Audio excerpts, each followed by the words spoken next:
안녕하세요. 정인원이 만들어가는 세상 이야기 정만세입니다.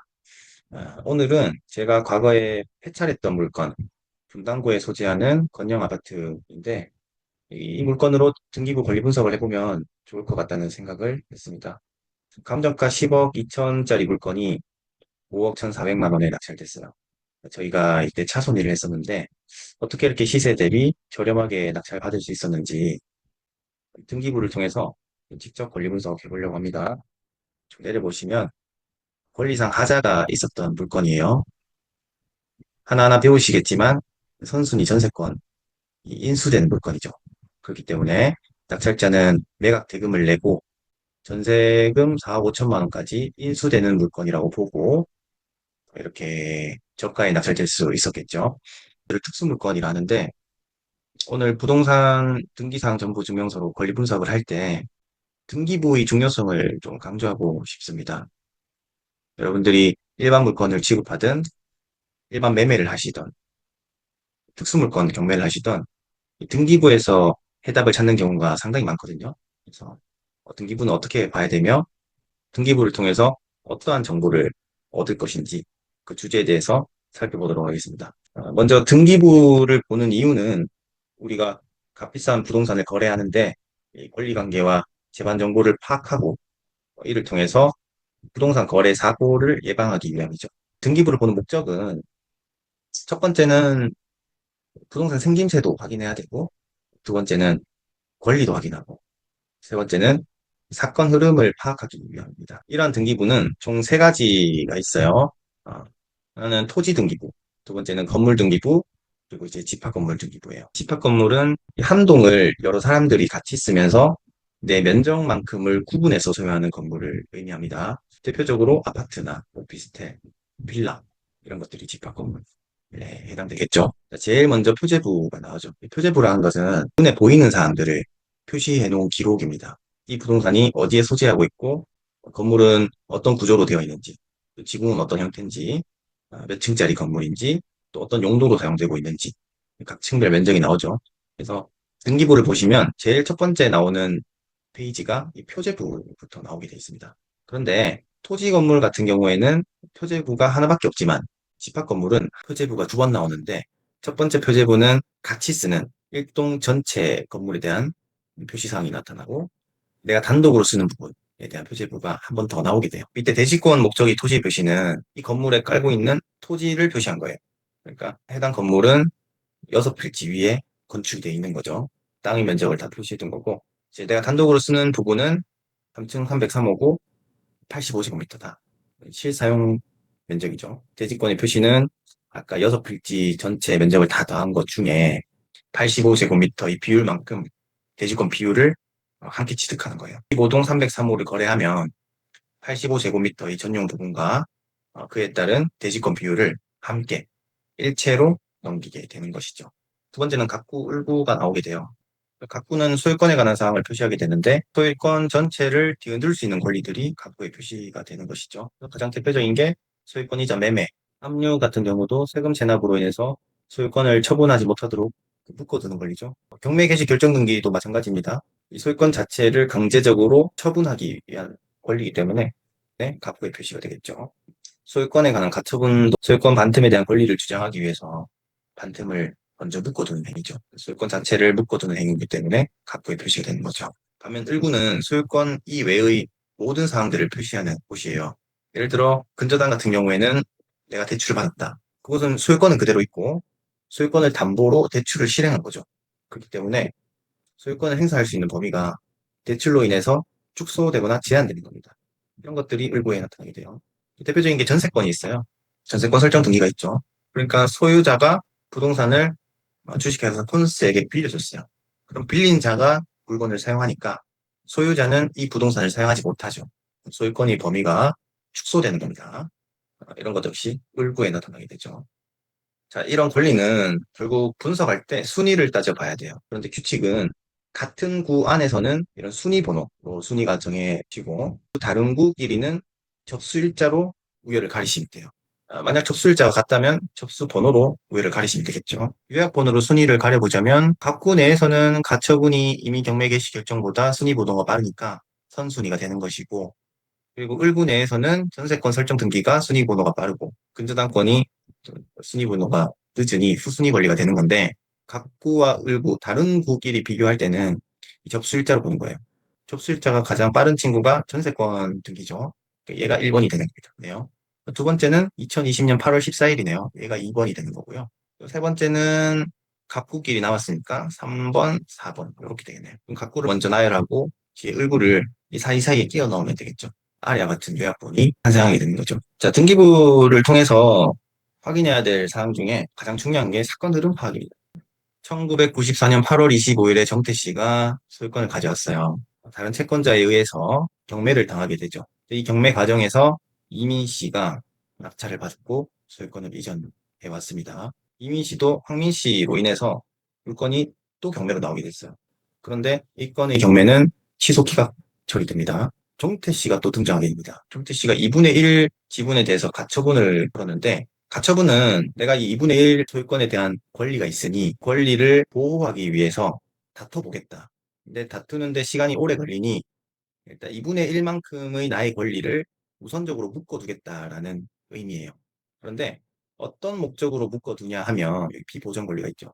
명의 신탁 해지로 인해서 소유권 이전 등기를 할 것이다. 이러한 목적 하에 내가 가처분을 2분의 1만큼은 권리를 묶어두고 확보하겠다라는 주장입니다.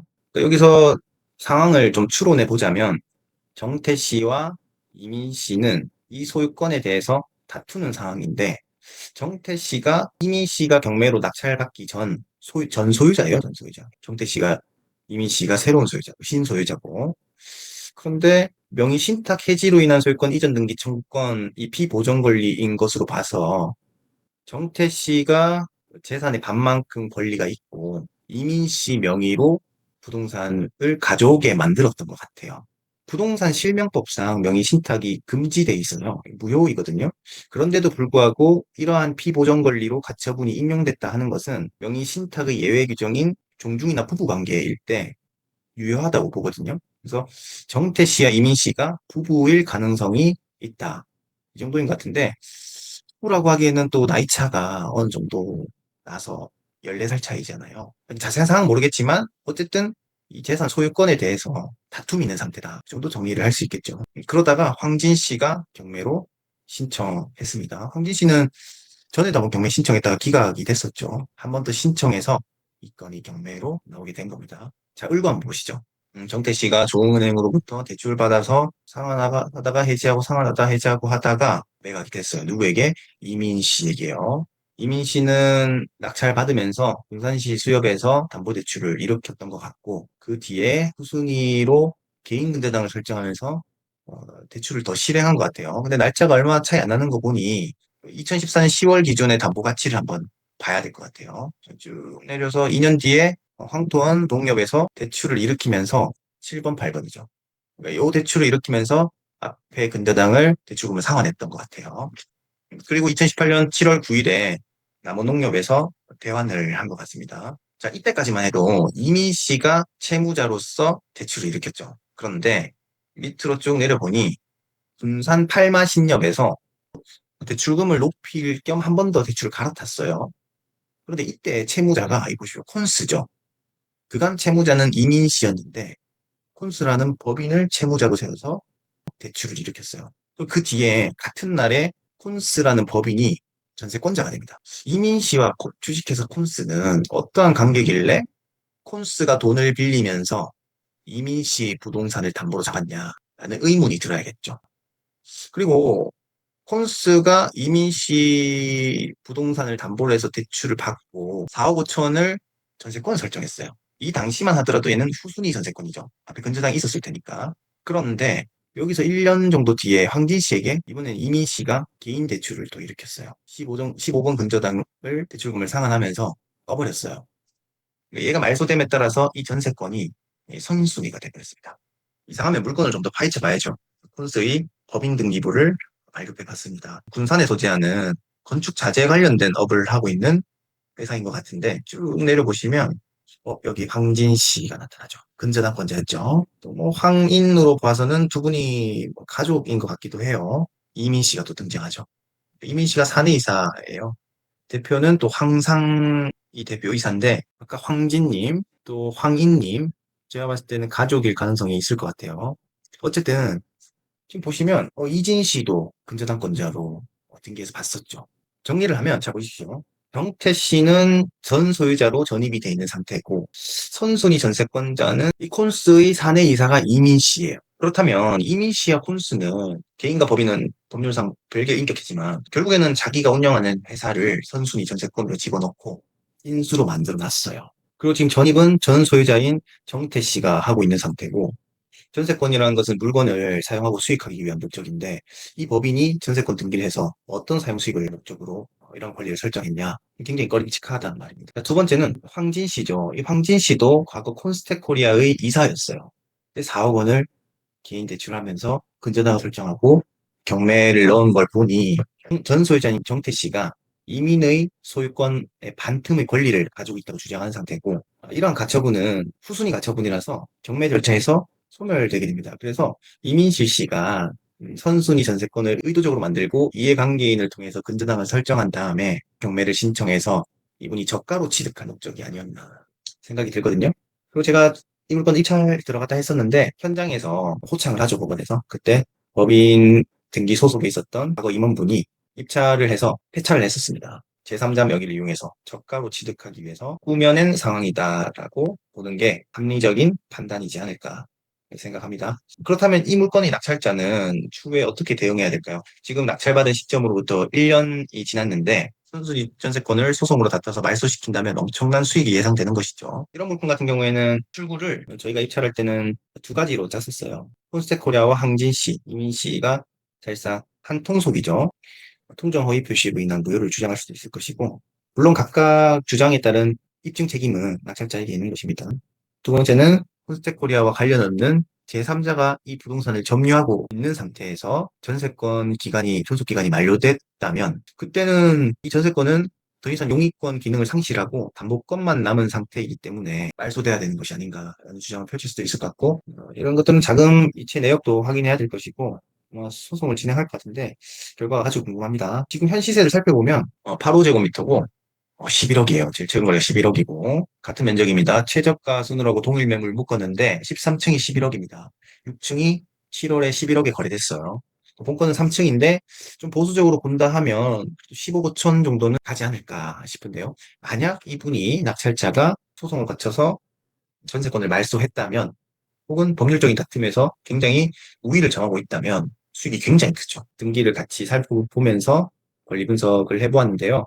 정리를 하면 이 개별건에 대해서 이해가 되지 않더라도 제가 오늘 강조드리고 싶었던 것은 등기부를 통해서 첫 번째 표제부로 물건의 표시사항, 어떤 물적 현황을 확인해야 되는 것이고 그런 정보로 공부와 현황의 차이점도 현장에서 확인해야겠죠.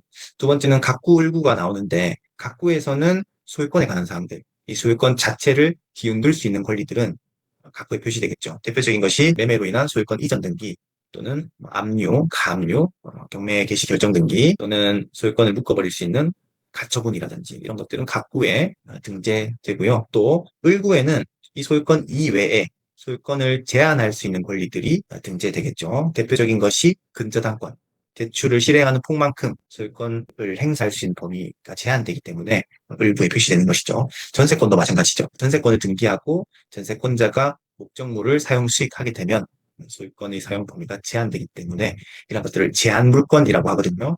일부에 나타나게 됩니다. 중요한 것은 권리 분석을 하기 위해서는 순위를 결국 매겨야 되는데 선순위냐 후순위냐 판단하는 기준은 같은 구 내에서는 순위 번호로 우열을 가린다. 그리고 다른 구, 갑구와 을구끼리는 접수일자로 가린다. 만약 갑구와 을구의 접수일자가 같다면 접수 번호로 선순위, 후순위를 가린다. 이 정도 이해하시면 되겠습니다. 오늘 고생하셨고 저도 이렇게 설명하면서 옛날 기억이 새록새록 떠올라서 아주 재밌는 시간이었습니다. 오늘 영상이 유익하셨다면 좋아요와 구독, 알림 설정 부탁드리겠습니다. 감사합니다.